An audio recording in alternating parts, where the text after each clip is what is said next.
זאת מטפחת שלכת אבל על כחול.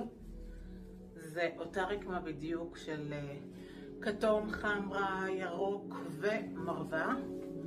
כחול כהה, בקצה יש לנו פרנץ כתום ואיזשהו חתיכה מחורזת בצהוב כזה חמרה.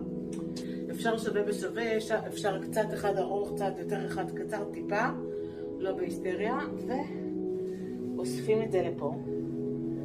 קשר אחד חזק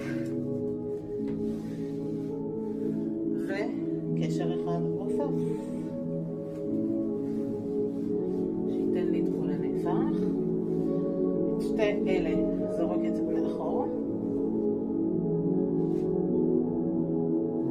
לקשירת בומבה או קשירת מרקיס או קשירת